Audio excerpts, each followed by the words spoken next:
नमस्ते। आज हम बात करने वाले हैं एक बहुत ही जरूरी कानून पर। एक ऐसा कानून जो सीधे सीधे महिलाओं की सुरक्षा से जुड़ा है। ये है भारतीय न्याय संहिता की धारा 64। अब देखिए, इसे हम किसी बोरिंग किताबी तरीके से नहीं समझेंगे। नहीं, बिल्कुल नहीं। इसे हम समझेंगे एक कहानी के जरिए। तो चलिए शुरू करते हैं। तो सोचिए जरा, झारखंड का एक छोटा सा शहर है और हम खड़े हैं वहां की जिला अदालत के ठीक बाहर। यहाँ पर ना काफी भीड़ लगी हुई है। माहौल में एक अजीब सा तनाव है। सब लोग बस ये जानने के लिए बेचैन हैं कि आखिर अंदर कोर्ट में चल क्या रहा है। और पता है, इसी भीड़ में एक खास शख्स भी मौजूद है। इनका नाम है डब्ल्यू दास।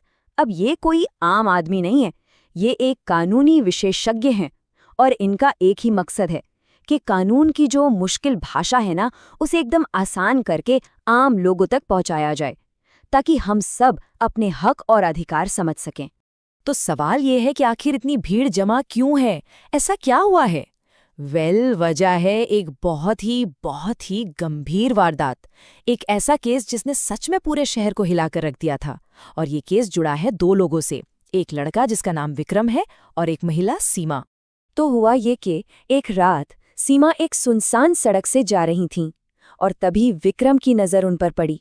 उसने देखा कि वो अकेली हैं और बस उसने इस मौके का फायदा उठाने की सोची। उसने सीमा को डराया, धमकाया और उनके साथ जबरदस्ती करने लगा। पर सीमा ने हिम्मत दिखाई। वो डरी नहीं, बल्कि जोर जोर से मदद के लिए चिल्लाने लगी। और अच्छी बात यह हुई कि उनकी आवाज लोगों तक पहुंच गई।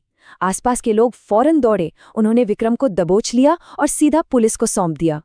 तो मामला कोर्ट पहुंच गया। अब जब सुनवाई शुरू हुई तो गवाह भी सामने आए, सबूत भी पेश किए गए और इन सब से एक बात शीशे की तरह साफ हो गई।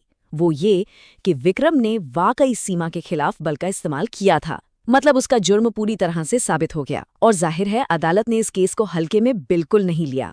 तो अब जब कोर्ट की सुनवाई चल रही थी तो बाहर जो भीड़ थी उसमें तरह तरह की बातें हो रही थी। कोई कुछ कह रहा था, कोई कुछ। और बस इसी मौके पर हमारे कानूनी विशेषज्ञ डब्ल्यू दास आगे आए। उन्होंने सोचा कि यही सही वक्त है लोगों को ये समझाने का कि इस तरह के मामलों में हमारा कानून कहता क्या है। डब्ल्यू दास ने सबको बताया कि देखिए, ये जो केस है ये सीधा सीधा भारतीय न्याय संहिता, जिसे हम शॉर्ट में बीएनएस कहते हैं, उसकी धारा 64 के तहत आता है। और यही वो सेक्शन है जो रेप जैसे संगीन जुर्म की परिभाषा बताता है और ये भी बताता है कि इसके लिए सजा क्या होगी।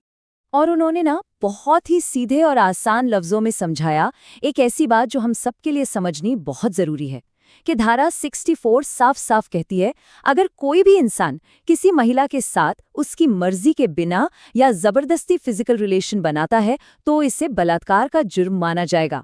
बात खत्म। इसमें कोई अगर मगर नहीं है, कोई कंफ्यूजन नहीं। मर्जी के खिलाफ मतलब अपराध। तो अब लोगों को कानून तो समझ आ गया था, पर अब इंतजार था उस एक चीज का, अदालत के फैसले का। सबकी नजरें इस पर टिकी थीं कि विक्रम को इस गुनाह की सजा क्या मिलेगी।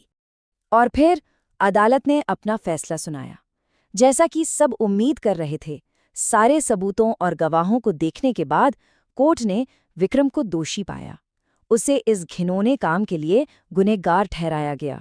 तो अब सवाल था सजा का। सजा क्या मिली? इस जुर्म के लिए हमारे कानून में कम से कम, मैं फिर कह रही हूं, कम से कम 10 साल की जेल है। 10 साल! सोचिए, ये कोई मामूली सजा नहीं है। ये दिखाता है कि कानून इस अपराध को कितनी गंभीरता से लेता है। और हाँ, एक और जरूरी बात, ये सजा सिर्फ 10 साल पर रुकते नहीं है। ये तो बस शुरुआत है, मिनिमम पनिशमेंट है। अगर केस ज्यादा गंभीर है तो इस सजा को बढ़ाकर उम्र कैद तक किया जा सकता है, लाइफ इम्प्रिजनमेंट। और इतना ही नहीं, इसके साथ साथ दोषी पर जुर्माना भी लगाया जा सकता है। तो चलिए, फैसला आ गया, गुनहगार को सजा भी मिल गई, सब ठीक है। लेकिन इस पूरी कहानी से हमें सीखने को क्या मिलता है? इसका असली सबक क्या है? चलिए वापस डब्ल्यू दास के पास चलते हैं और देखते हैं उन्होंने आखिर में क्या कहा। तो जब कोर्ट की सारी कार्यवाही खत्म हो गई तो बहुत से लोग डब्ल्यू दास के पास गए और अब ना उनके चेहरे पर एक अलग ही समझ थी, कानून के लिए एक इज्जत थी। उन्हें असल में ये एहसास हुआ कि अरे वाह, महिलाओं की सुरक्षा के लिए हमारा कानून तो वाकई बहुत सख्त है। और तब डब्ल्यू दास ने वो बात कही जो शायद इस पूरी कहानी का निचोड़ है। उन्होंने कहा, हमें हमेशा महिलाओं का सम्मान करना चाहिए और कानून का पालन करना चाहिए। देखिए, कानून सिर्फ सजा देने के लिए नहीं होता। उसका असली मकसद एक ऐसा समाज बनाना है जहां हर कोई, हर महिला खुद को सुरक्षित महसूस कर सके। और इसी एक सवाल के साथ हम आज की ये बातचीत यहीं खत्म करते हैं। सवाल ये है कि ये इतना ज़रूरी क्यों है कि हमारे समाज में हर इंसान, हर एक व्यक्ति कानून को सिर्फ जाने ही नहीं बल्कि उसका दिल से सम्मान भी करे। इस पर सोचिएगा ज़रूर।